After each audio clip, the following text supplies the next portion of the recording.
Pessoal, neste vídeo nós vamos destacar um dos versículos mais importantes da Bíblia, né? De acordo com muitos eruditos, muitas pessoas que gostam de ler a palavra de Deus. Eles acham realmente muito bonito, eu particularmente também acho muito lindo, que nós temos praticamente numa única linha duas vezes o nome de Deus, né? Então, obviamente que é um texto muito importante.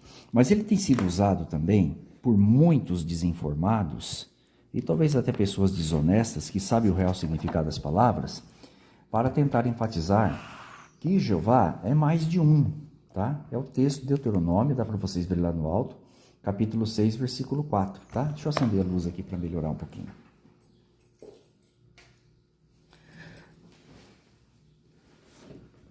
Então, eu estou aqui no livro de Deuteronômio, capítulo 6, versículo 4, tá? Então, ele começa aqui, ó. É um texto bem conhecido, né? A maioria dos leitores da Bíblia diz assim, ó, Shema, Israel, ó, Yehová, Eloheinu, Yehová, Echad, tá? Simplesmente o texto está dizendo, né? Escuta, ó Israel, Jeová, o nosso Deus, Jeová é um só, não existe outro, tá? Bom, muitos têm usado essa palavra final aqui para tentar dizer que Jeová é uma unidade composta. Por quê? Porque essa palavra é usada, por exemplo, com relação à união marital entre Adão e Eva, um cacho de uva, e daí por diante. Será mesmo, gente? Então é feito todo um malabarismo aí para desqualificar o verdadeiro sentido, né? E, obviamente, contrariar aquilo que a Bíblia diz, que Jeová é o único Deus, né? É o único Deus da Bíblia, não tem outro Deus além de Jeová. Obviamente que a criação também pode ser intitulada a Deus, mas Deus como Jeová não tem, tá? Então, o que eles querem dizer? Eles querem dizer que aqui se trata de uma unidade composta e não absoluta. Aí vai usar esses exemplos que eu acabei citando aí. Mas nós vamos ver outros aqui, e eu vou provar para vocês como que eles estão equivocados. Por exemplo, eu estou aqui no livro de Números, capítulo 35, o versículo é o versículo 30.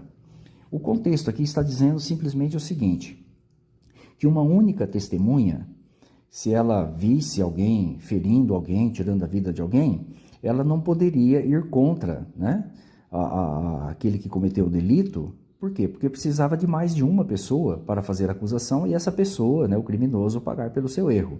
É isso que o contexto diz quando você lê na Bíblia em português aí, tá? Então aqui aparece, né, ó, Kal, Mahé, Nefesh, né? Todo que ferir, tirar, Nefesh, ou vida de alguém. Aí o texto vai dizendo, né? Se for por meio de testemunhas, ele será homicida, tá? Mas ele não será homicida por meio de uma testemunha só. Aqui está dizendo que é o Lô, mostrando que ele não responderá pelo crime se for uma testemunha só. Então eu te pergunto, quantas pessoas compõem uma testemunha que viu talvez um delito? É mais de uma pessoa? Não, gente, apenas uma, tá? E nós temos outros textos, por exemplo, que vai mostrar, inclusive em Deuteronômio mesmo. Ó, deixa eu abrir aqui para vocês um pouquinho mais para frente, ó. No capítulo 17, ele praticamente é uma paráfrase desse aí, né? Uma repetição, e ele contrasta, capítulo 17, versículo 6 agora, tá? O versículo 6 começa aqui, ó, tá? Ele contrasta uma com duas e três, tá? O contexto é o mesmo, né? Que ninguém poderia ser acusado por meio de uma testemunha só, tá? Poderia ser morto por meio de uma testemunha só, mas poderia ser acusado por duas ou por três. Aqui nós temos, ó, Shenaim e Sheloshá, tá? 3 e 2. Aqui aparece a palavra para testemunha, que é a palavrinha Ed, né? Edim, testemunhas no plural, tá? Mas por uma testemunha só, ele não poderia ser morto, mesmo que essa pessoa tivesse convicção e certeza daquilo que ela estava acusando. Aí eu te pergunto, quantas pessoas compõem uma testemunha?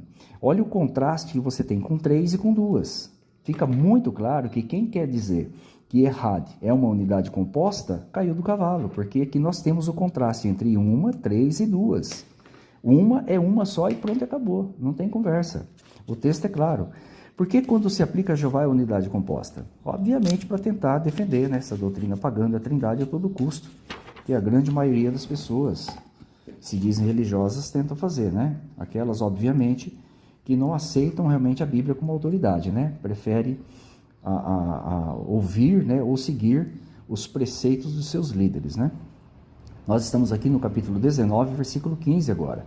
O contexto é o mesmo. Ó. Veja que diferencia uma de duas e de três. Novamente, errado, falando de uma testemunha só, que não poderia, ela única, ser usada contra alguém, mas duas poderia. Ó. Olha aqui, Shenei e aqui Sheloshá, tá? Que seria três. E a palavrinha para testemunhas aqui, ó, Edim, né?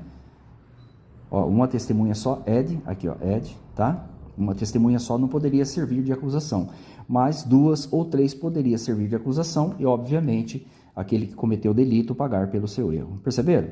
Então fica claro que a palavra errad, ela significa em sentido absoluto e não, né, composto, coletivo, como tentam muitos trinitários defender em Deuteronômio capítulo 6, versículo 4, desqualificando, obviamente, o texto mostrando que Jeová é um só.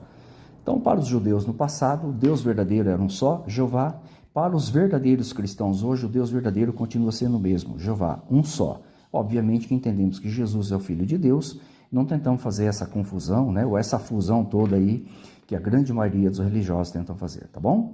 Está aí mais um vídeo para todos vocês aí, espero que todos vocês gostem. Um forte abraço.